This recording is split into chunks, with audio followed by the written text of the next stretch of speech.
Warm welcome to another episode of the Monday Morning Learning Podcast, and very excited to have Himanshu Katiyar today. Warm welcome, Himanshu. How are you doing today? I'm doing very well. Thank you for having me. It's absolute pleasure to be here. Absolutely. Thank you. Thank you so much, Himanshu.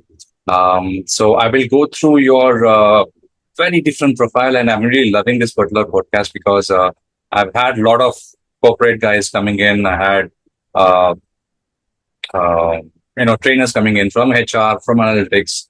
For the first time, I'm having a professional who's been the vice president at a US-based bank, turned farmer, and it's a wonderful journey because that is something which I really want to capture in this particular podcast, Himanshu. Uh, in terms of themes, Himanshu, we actually discussed, I think, three or four. We'll start off with so the title, there's a title for this particular podcast, From Risk to Roots, Designing a Life of Conscious Impact. So we look at theme one, which is the corporate crossroads, strategy, stress, and seeking meaning as such. We look at a couple of questions over there. Then we'll move to systems thinking to systems living, a very unique theme over there. Redefining success metrics of a conscious life is the third one. And I think finally, mentoring the future, lessons for entrepreneurs and change makers. So these are the four themes, Himanshu. Coming to your introduction for my audience, so Himanshu is a farmer, a nature retreat host, ex Wells Fargo, JP Morgan, and PwC, and he's actually building systems for conscious living. Now, after over a decade in corporate strategy and advisory across these companies, he actually returned to his roots. Now, today, he is a full-time farmer and nature retreat host, creating spaces where people reconnect with nature, themselves, and one another. At Gratitude Farms, they're actually building systems for conscious living through regenerative agriculture, local food ecosystems, and nature-based experiences that nourish both people and the soil. Now, his journey is shaped by contrast, city boardrooms and rural soil, strategy decks and farm diaries, forecast and intuition. He believes the future belongs to those who can blend systems thinking with grounded intelligence. And Himanshu's focus basically is on designing regenerative farm systems, number one, hosting nature retreats and unions for healing and reconnection, and finally, bridging urban professionals with nature and agricultural heritage. So the marketing pitch is if you are exploring conscious entrepreneurship, regenerative farming, or redefining success with your feet on the ground, he is the man that you can actually connect. So that's your introduction, Himanshu. Thank you. I don't know what to say about it. I know I wrote it, but it does summarize the journey that I've had, and I'm very happy to talk about it today. And hopefully get the message, get the story to larger population, and you know integrate them into this journey. So I'm looking forward to our conversation. Absolutely. Thank you. Thank you, Himanshu. So we look at the first one. So typically we are exploring the pivot point where high performing professionals begin seeking purpose beyond the paychecks. So a couple of questions over there for you is, are rather, after a successful run in global corporates, what sparked your move back to the soil and systems of nature? That's number one. And the second one is around looking back, what were the signs, internal or external, that signaled this transition was necessary? Thank you, Ravi. This is a great question to start this conversation. And I'll try to keep it short because the journey is long and it's not linear. And so, there's always tendency to go try to cover all of this, but I'll try to streamline. So when I look back at my journey, it doesn't look like it's an abrupt transition, and it never was. It has been a natural, progressive uh, journey of growth. So my journey started actually even before I was in corporate. So the journey of looking inwards and trying to find meaning into what is it that I'm doing, why I was doing it, started when I was in the US. Just like many people went to US for college, gained a career, got jobs with large corporations, prestige, money, status, everything. But then I found myself craving for more. One of those things was grounding. Um, and the second thing was when I looked inwards, I realized the only person I was serving was myself. Right? So you have a job, you have a prestige, you have money coming in, you can go on vacation and all of that. And then I realized that everybody that helped me get there was kind of very distant away in India. So I tried to work it out, and then eventually I came to the conclusion that I need to go back. So I worked with my employer at that point, JP Morgan, created a role in India, and then took it global mobility. So once I landed in India, um, the question of grounding was slightly resolved. The question of freedom was resolved. I didn't have to carry the overhead of being an immigrant. Now my the ground underneath me is solid. Nobody can kick me out of this country. Right? I don't. I'm not dependent on a visa or a green card waiting list. Right?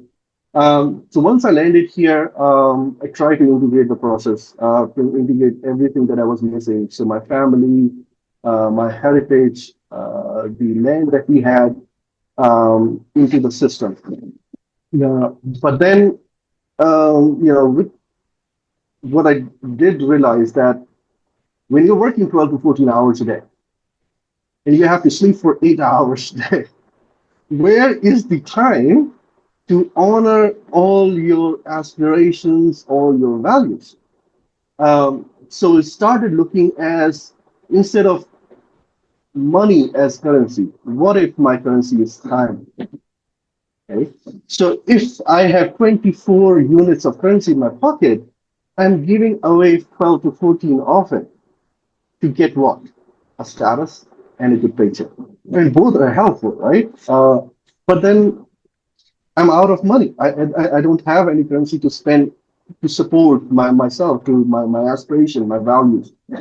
So at that point, then my wife decided that we do have an opportunity. So my shift from corporate has not been a run away from corporate. I had a great career. I still cherish the memories from it, and definitely love the paycheck that came with it. Right. But then there was an opportunity to create something bigger. There was an opportunity to create the value, the aspirations, the interest into a system that is stable, sustainable, and allows me to provide for my family. And so that's when 2 years ago, we decided to leave the corporate life behind and honor myself and my aspirations and my values. And the natural idea or the natural solution that came out of that was farming.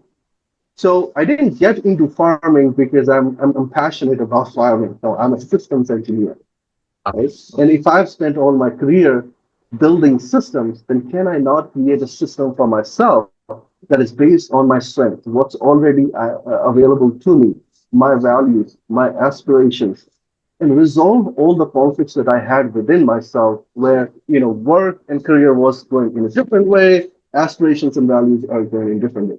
Let's put all of those together and create something that is stable, sustainable, regenerative, and provides for me and my family. So that's short or long story. Lovely. I mean, I really love the insight which you gave, equating 24 hours as currency, because that is so true, really. I mean, we sometimes it's 14 units or 16 units or 16 hours we actually spend. Very little time we actually have for the family. Weekend, we know it runs away. So I'm loving this conversation. I think let's go on to the next theme, Himanshu. So highlight how basically your consulting background, how did it exactly shape your approach to regenerative farming and community building? That's being the objective. Couple of questions are, how has your training in business strategy and risk shaped the way you design systems at Gratitude Farms? And what does system thinking look like when applied to something as organic as soil and human connection, Himanshu? So it's not just the my experience in consulting and risk management. I think if we take a step back as so I'm a classically trained systems engineer. How to integrate people, process technology into a system that delivers on the expected performance. Right?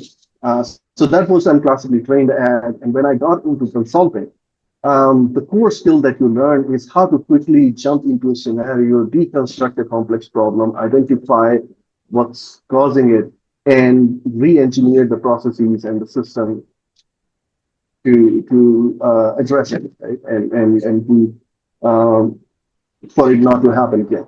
So that's consulting. And one more thing, it's telling the story. Right? So you can do all you have, but you have to tell a story to the client.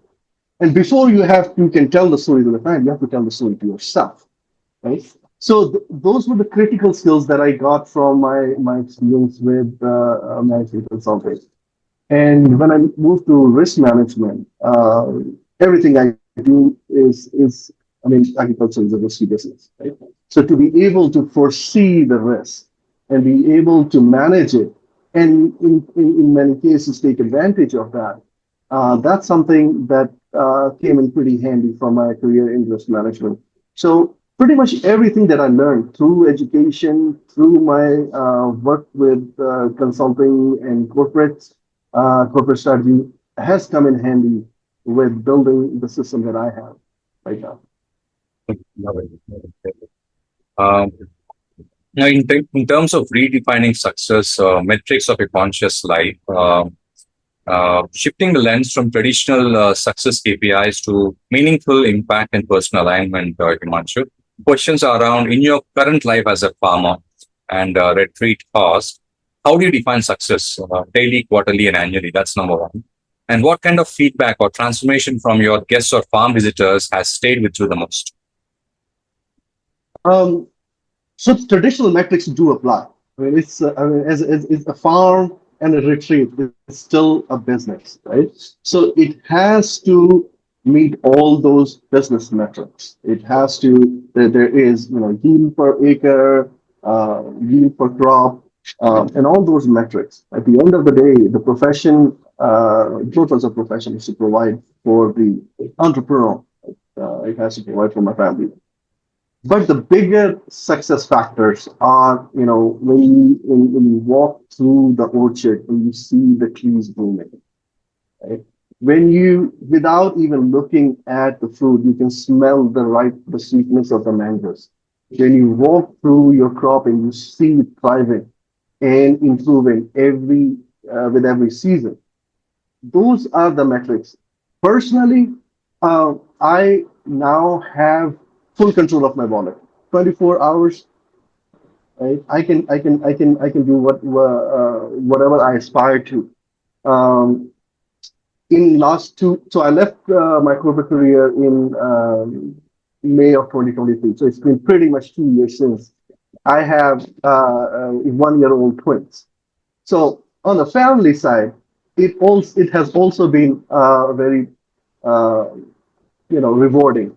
The success to me is being with my children, helping my wife raise our children, and be able to sit down, create these systems, and watch them stabilize and watch them, meet your aspirations.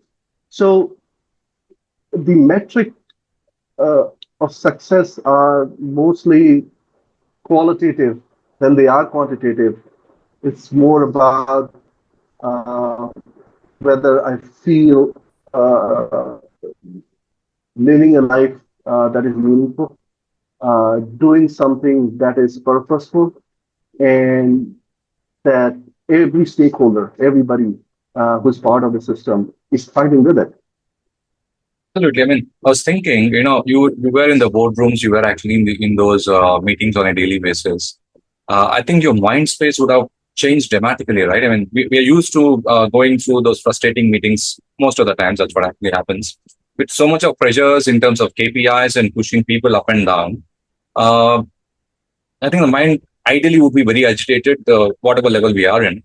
But I think given your space, just want to ask, I know it's not in part of the question, But how are you really enjoying it? I can see that, but I just want you to articulate it. Yeah. I mean, I love it. I really love it. So um, the, the biggest challenge that pretty much everybody faces um, is the challenge of conflicts, right? I'm supposed to be doing this, but I have to do this. Right? My child is not well, but I have to go to the office. Right? Or I aspire to be an artist, but I'm doing something else. Um, so in that sense, having no conflicts or being able to resolve those conflicts, being in control of that, um, that's something that has changed my life. So yes, there is stress, there is challenge. I mean, the crop fails, it happens, failures happen, things don't work out. Um, but when you're rooted in the ground, you're rooted in the soil, and you're rooted with the family and the values, and your conflicts are resolved, then all I have is my strength to deal with these things, and everything resolves. Absolutely. Very nice. Very, very nice. Um, okay. So we'll move We to. can go off script, absolutely. Feel free. No, no, I'm looking at that because it's very, very interesting. That's the reason why. Because back in my work, right, back in HSBC and Wells Fargo, when I was there, uh, and then I became an entrepreneur 2017. I had my own ups and downs and kind of settled the last year and so. Uh, I've seen a different personality emerging out, Himanshu. I think, I don't know. I mean, even before I started working in HSBC, I remember working for a company which Sabit Bhatia created. So this was in the late 90s where he actually sold off Hotmail to Microsoft, right? I don't know, for hundreds of crores. That's what I remember. I was very excited then. An Indian has done it and stuff like that. And the next venture that he was into was a shorter one, 6 months or 1 year. It was called arzu.com, right? So they used to post a lot of technical questions across the board, and you can bid in case you know the answer. You can bid $10, $15, $20, and stuff like that. So for 2.5 months, because I was good at Visual Basic and I was good at networking. So what I used to do is I used to look at the question. I used to look at the entire web. Google was there, even then, and try to find out who's the expert in that particular area. Go directly and ask them. Get the solution. In most of the cases, they used to give. Come back and give the solution. Bid for $15 to $20. And I remember the bank manager in the Bank of Maharashtra near my place. He was telling that your son is actually making more money than the guys sitting in MNCs. So he had GE and HSBC then, right? So that's how it started off. And then I came into HSBC, Wells Fargo, 15 years done. And when I came back as an entrepreneur, uh, yeah, a lot of failures initially, a lot of ups and downs. It's like a sine curve throughout. But that resilience was actually built in a personal space where no one else is actually around. And when success comes, right, it is such an enjoyment where the self assurance, self confidence is at another level altogether. So that's been my case. That's the reason why I'm keen on asking the question. In terms of the mind space, I think there's so much of freedom because you own it, you can do it your time, but the 24 units are yours. Where you want to spend is up to you. And money trickling in, families taking care, so much of time we can actually spend. I think the corporate guys sitting in those companies that we all work would be jealous of us sometimes. What do you think? I think that's the conflict that I was talking about, right? You can't have you can have both, but you have to have the intention to have both. You can have money, you can have status, and you can also satisfy your soul, your values. Um, it does take intentional design, and it's not necessarily what we are trained to do, neither in school or at work. Right? So um, for me, the key has been the scholarship of positive psychology and organizational behavior. So I'm a strategist, right? And I still am a strategist, and I think I'm going to be a strategist till I die. Mm. That's what I do. What are we doing, and why are we doing it? Um, I, I'm a farmer that runs farms remotely because I have, I have two children that I have to take care of. So essentially, um, if the system is designed on the strength, then it's robust and it's stable. And once it's stable, it scales by itself. So rather than for an entrepreneur to optimize a system in one way, is I want to build $1 billion company. I want to build a unicorn, or I want to, oh, this is cool, or I will get a title of a founder and this. Um, it's because of the training that is given in the industry, what you see. Yeah. But all of this is construct. You can create your own world. So now I have a title, people call me Bhaiya, Bhaiji, Sethi, right? And so there are different titles Yeah. that are given to you, and they are as good as a VP or a director, Absolutely. right? Um, the key is um, understanding what somebody is doing and why they're doing it. If it's just for the ego, it's for one dimensional growth of money and status, um, I think that's when it becomes unsustainable or volatile. But when it's built on the values, the aspirations, the strengths, then it it really honors the enterprise that the entrepreneur is trying to set up. Absolutely. Absolutely, Himanshu. I think Anjul had a question. She wanted to ask, what advice would you give to someone who wants to reorient their career as you have done? What's the kind of advice?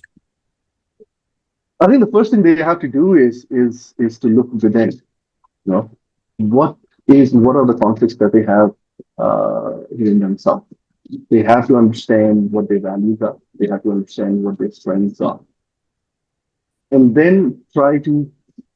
And I think when you do that, and then you align with your aspirations and your interests, I think that's when we get the answer to a very uh, misunderstood question, which is the purpose,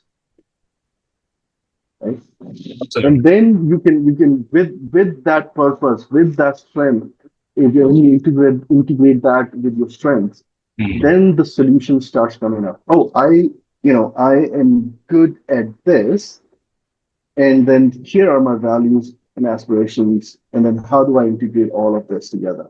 So in my case, my strength was my heritage. All my ancestors, they provided for the families to landholders. I already had the land. My values as a son to be able to help my father with these responsibilities. So once I started integrating all of these things together, the quality of life that I wanted, the the approach of looking at life, looking at currency as time and not money, Yeah. agriculture, farming became the purpose for me. Then integrating further values into what kind of product do I want to create, and that's it. And the answer is very simple. I grow the food that I can feed my family. Mm. Right? Then what kind of model do we want for the agriculture? Yes, there is organic farming, there's permaculture. Then comes my aspiration. Well, I have to provide for my family, so I can't create a model that uh, you know doesn't generate enough for me to support. So with all these pieces together, we created a model of regenerative residue-free farming. Uh, and and at this point, our systems are stable. The farm is thriving.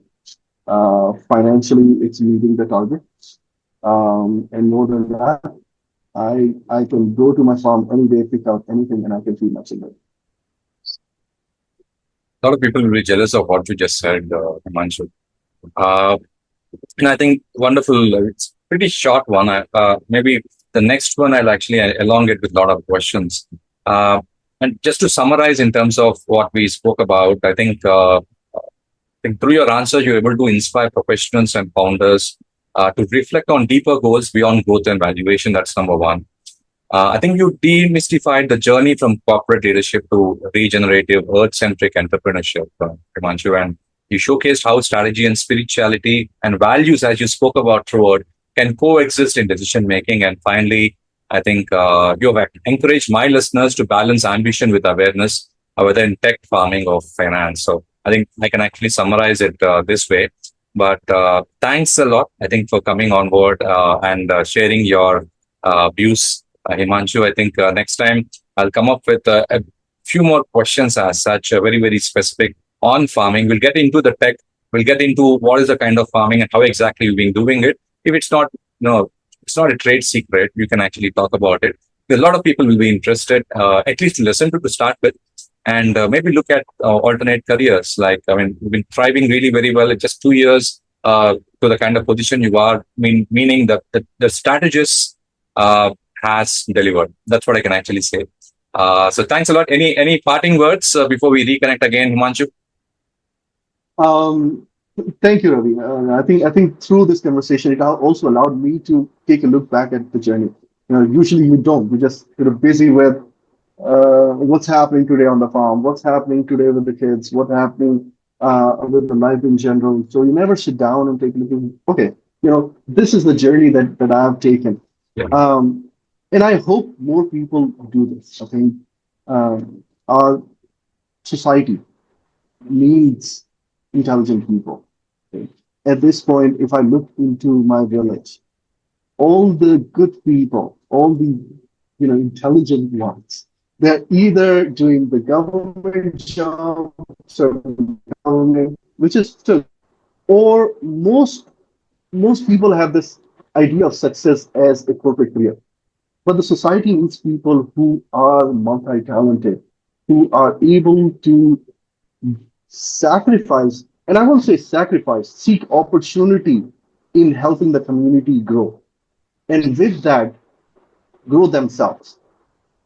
And so this has been great. I think I would love to talk more another time. Well, we can go into farming. I intentionally tried not to go into farming because that's a never-ending subject for me. But thank you. It's been a pleasure being here. Great. No, it just reminds me. I don't know. I think I read some of your posts also, where, if I remember right, uh, the number of farmers actually doing farming is reducing gradually. And because the youth are not interested in farming, the temptation of a corporate career because they are educated, farmers are rich, so they educate their kids. Um, so, and I know we've done with it, but I just wanted to ask you, what is the kind of situation the society is in case, the farmers' kids who actually know end to end because they've been observing the parents since their birth and they don't go into farming, go into corporate. Where are we actually going? Can you just comment on it before we end? So this would be a slightly longer answer, even though it's conclusion.